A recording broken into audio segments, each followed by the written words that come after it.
Olá, está no ar o Jornal Terra Viva, segunda edição. Veja o que é destaque no agronegócio no Brasil e no mundo a partir de agora.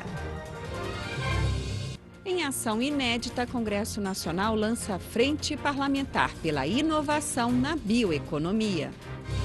Comissão de Constituição e Justiça do Senado aprova projeto de lei que estende a posse de armas na zona rural para toda a área da propriedade. Puxada pela China, a exportação de carne suína cresce mais de 40% em maio no Brasil e produtores comemoram a alta nos preços. Demarcação de terras indígenas. Presidente do Senado desconsidera trecho da medida provisória que transferia a demarcação para o Ministério da Agricultura e devolve texto ao Planalto.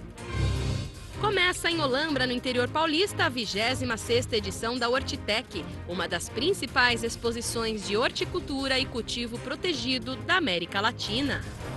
E ainda o Ministério da Agricultura intensifica a vigilância contra a peste suína africana em portos e aeroportos brasileiros. Essas e outras notícias agora no Jornal Terra Viva.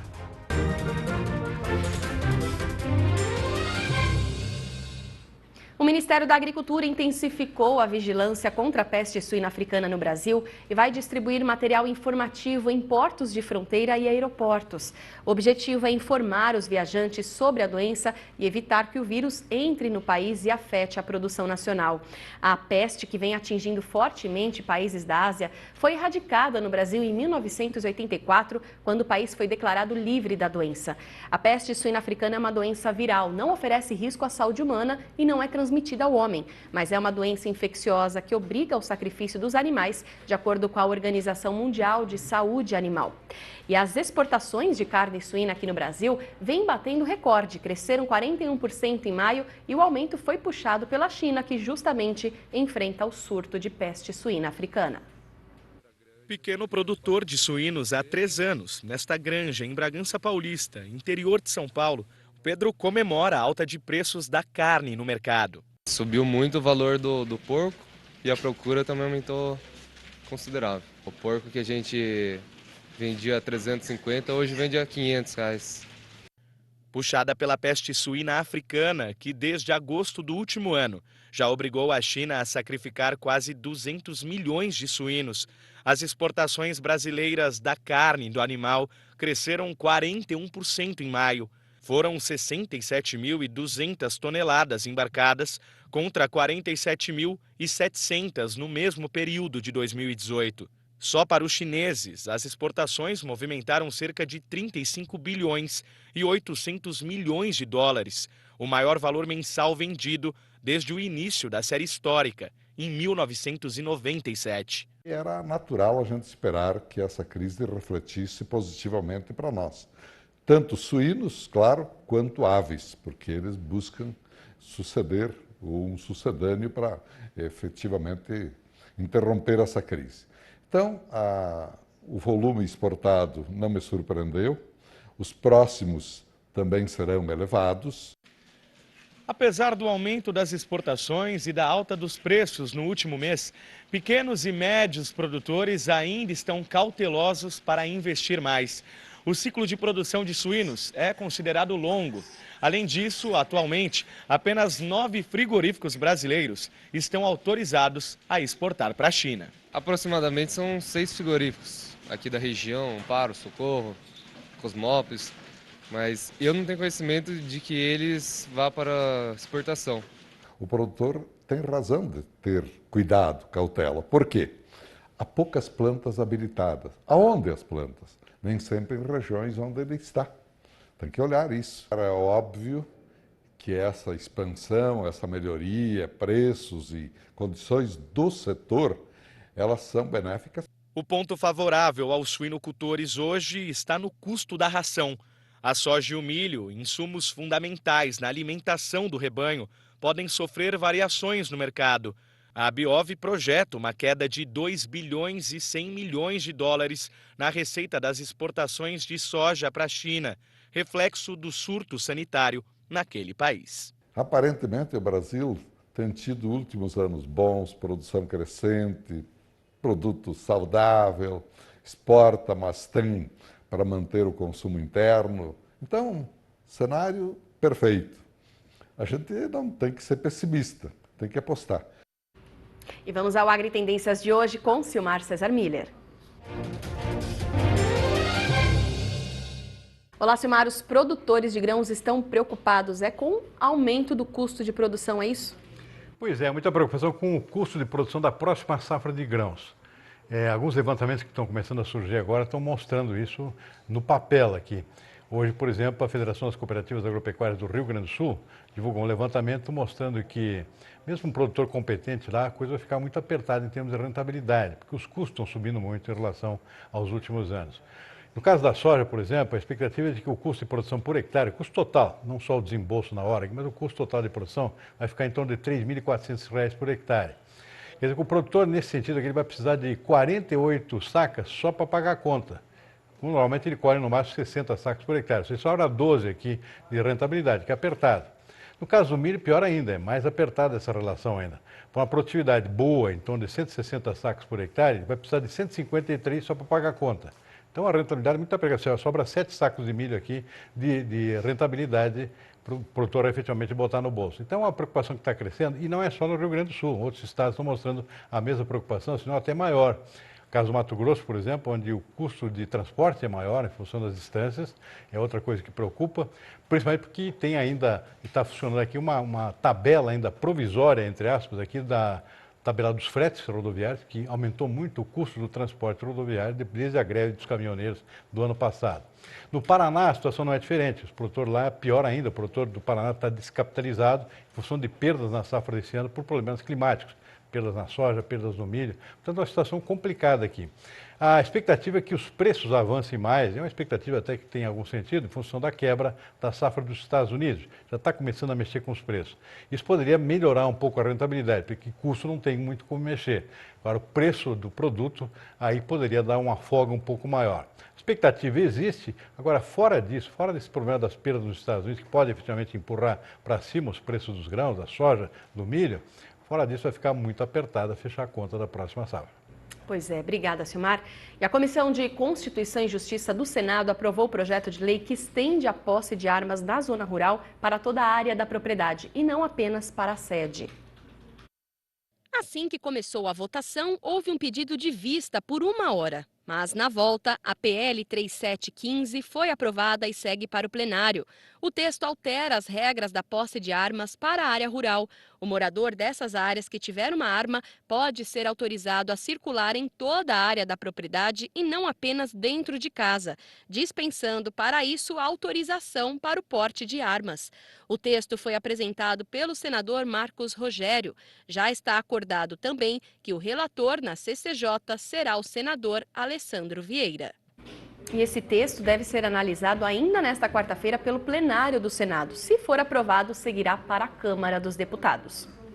E foi lançada nesta quarta-feira no Congresso Nacional a Frente Parlamentar pela Inovação da Bioeconomia. O objetivo é tirar a burocracia para que sejam desenvolvidas no país mais atividades econômicas que utilizem recursos biológicos renováveis. Vamos saber como vai funcionar na reportagem. Composta por 212 deputados e 12 senadores, a Frente Parlamentar da Bioeconomia já nasceu grande. Olha, a nossa diversidade é imensa, nós somos privilegiados de uma forma assim como nenhum outro país no mundo é. Então nós precisamos avançar, nós precisamos juntar avanço, economia, agronegócio com sustentabilidade. De acordo com a Associação Brasileira de Bioinovação, a bioeconomia movimenta mais de 2 trilhões de dólares por ano no mundo e o Brasil pode se inserir de forma mais efetiva nesse cenário.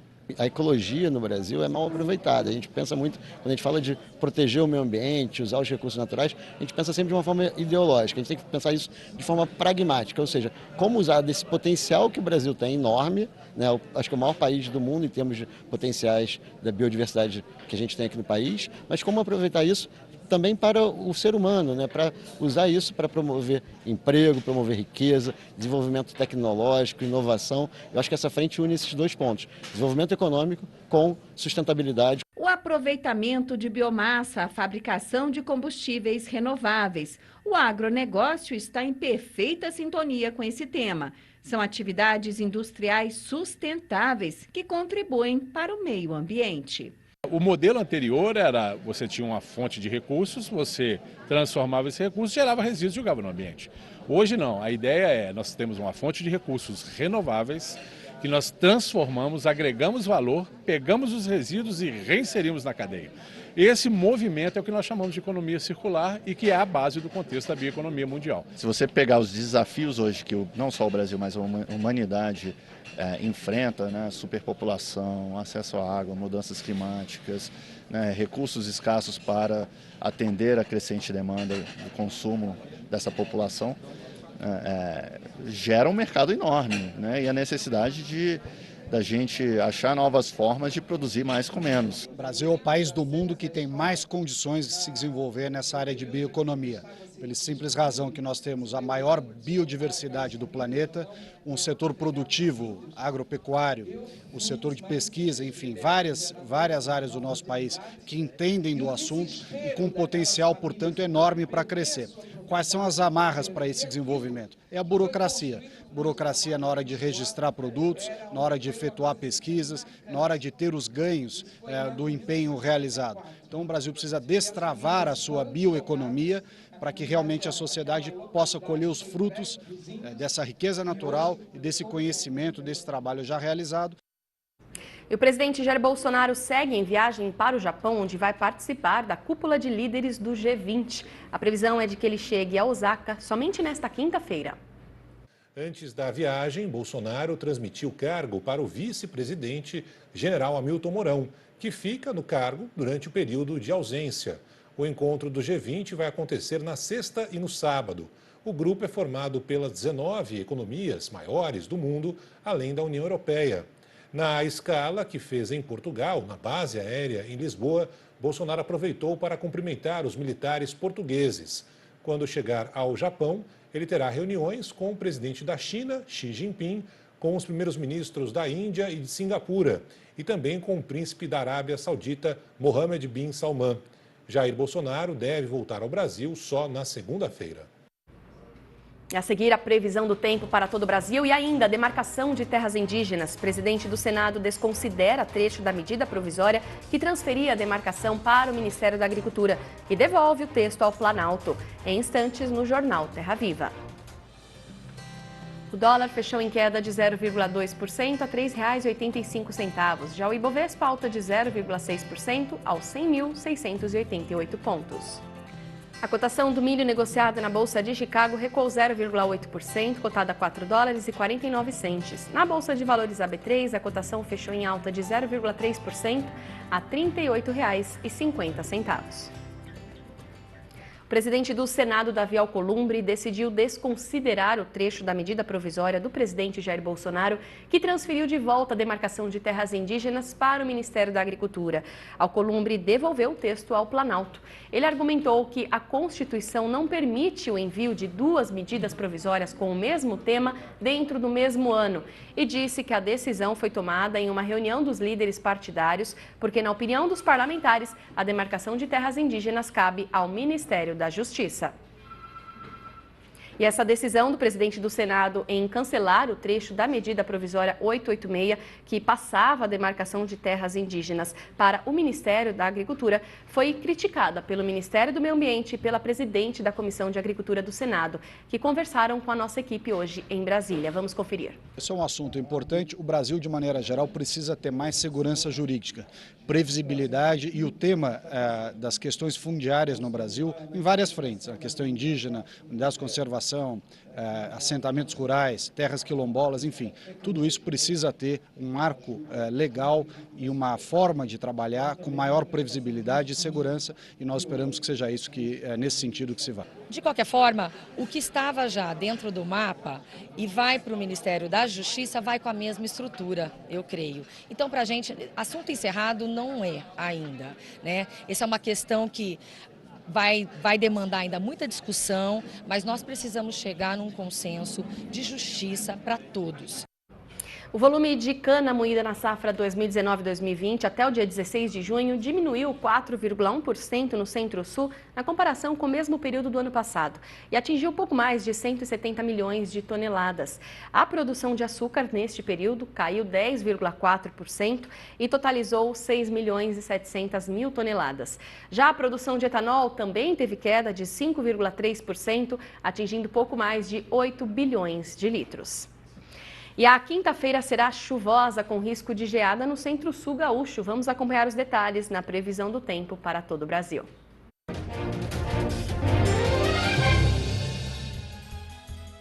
A massa de ar seco ainda inibe a formação das instabilidades e o tempo segue firme em áreas do interior do Nordeste. Durante a quinta-feira, o sol aparece entre poucas nuvens em todas essas áreas mais claras do mapa. Enquanto isso, ainda chove em áreas mais ao norte e na faixa leste da região, por conta dos ventos úmidos que sopram no mar contra a costa. Vale ressaltar que a quinta-feira será de chuva também em áreas mais ao norte do Brasil, por conta das instabilidades tropicais e apesar do afastamento da frente fria em direção ao oceano, ainda tem previsão de chuva em áreas do centro-sul por conta de instabilidades no alto da atmosfera. Aliás, vale ressaltar que essa chuva no oeste do Rio Grande do Sul deve ocorrer de forma isolada e somente no final do dia. Isso porque pela manhã a expectativa é de céu claro e bastante ensolarado, o que deve garantir a ocorrência de geada. Especialmente em áreas da fronteira oeste gaúcha, a expectativa é de temperaturas mínimas abaixo dos 3 graus. Mas vale ressaltar que tem risco de geada também, mesmo que de forma pontual, em praticamente todo o centro-sul gaúcho.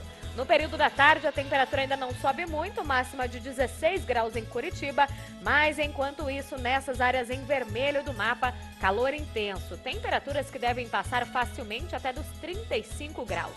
No decorrer dos próximos dias, ainda tem previsão de chuva em áreas aqui do centro-sul do Brasil, mesmo que de forma mal distribuída e sem grandes acumulados.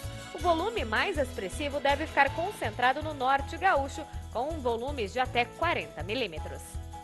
E ainda começa em Olambra, você vai ver no próximo bloco, no interior paulista, a 26ª edição da Hortitec, uma das principais exposições de horticultura e cultivo protegido da América Latina. É daqui a pouco no Jornal Terra Viva. A cotação da soja na Bolsa de Chicago fechou em queda de 1% a 9 dólares o bushel. A cotação da arroba do boi no mercado físico fechou em queda de 0,3% em Cuiabá, no Mato Grosso. Nessa época do ano, o consumo de hortaliças é mais baixo, mas em algumas regiões o clima tem ajudado a garantir a qualidade e a produção de folhosas. Mas os produtores acabam gastando mais com os tratos culturais e a irrigação. É o que vamos ver na reportagem da Band Paulista.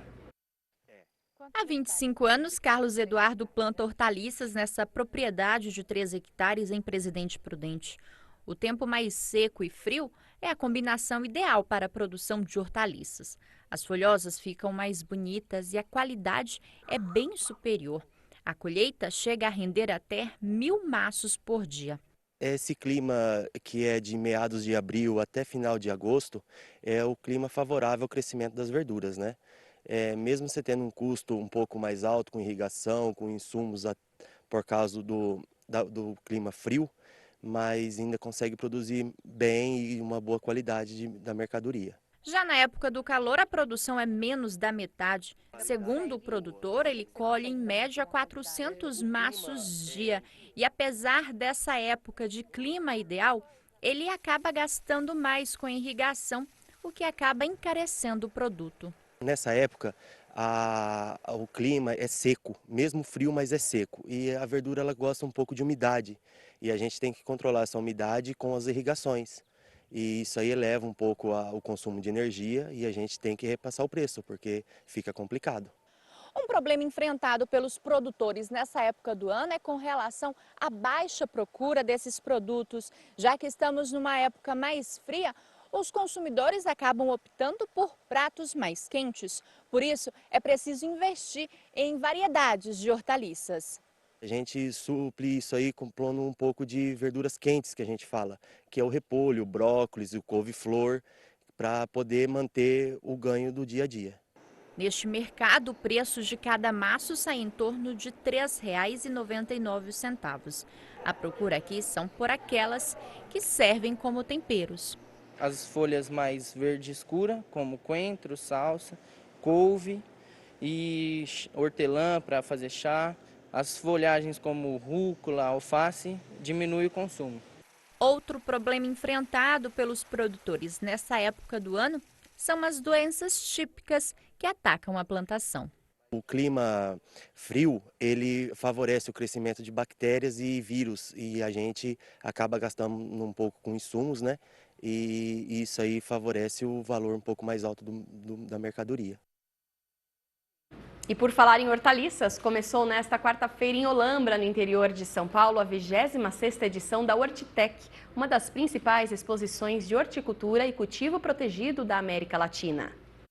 É aqui que uma vez por ano a gente reúne 410 empresas e mais de 30 mil visitantes, ou seja, todo o pessoal envolvido nesses setores. Essas pessoas vêm aqui atrás de novidades tecnológicas e acabam comprando e gerando esses negócios porque investem em novas máquinas, estufas, equipamentos e também outro tipo de produtos, como as novas variedades de mudas mais produtivas. E isso, ao longo dos anos, a gente vem percebendo esse movimento cada vez crescente em termos de volume de negócios. Isso deve representar algo em torno de 4 a 5% do crescimento em relação ao ano anterior. E amanhã você acompanha uma reportagem completa sobre esta edição da Hortitec. E tem novidade no canal Terra Viva. Você sabia que agora você pode ter as principais notícias do agronegócio do Brasil e do mundo na palma da mão? É só baixar o novo aplicativo do canal Terra Viva. Veja como é fácil. Tá parado no trânsito e não quer nem por um segundo perder os melhores leilões? Tá na mão. Quer saber a cotação do boi gordo e da soja antes de embarcar para uma reunião? Tá na mão. É do agronegócio e quer saber de meteorologia, ler notícias e ver toda a programação do canal Terra Viva ao vivo? Tá na mão. Novo aplicativo do canal Terra Viva. O melhor do agronegócio sempre na palma da sua mão. Baixe agora mesmo na Google Play. Terra Viva HD, o canal que planta e cria o futuro. E o Jornal Terra Viva de hoje termina aqui. Lembrando que você pode rever todo o conteúdo desta edição no site tvterraviva.com.br ou ainda pelo aplicativo. Obrigada pela companhia e até amanhã.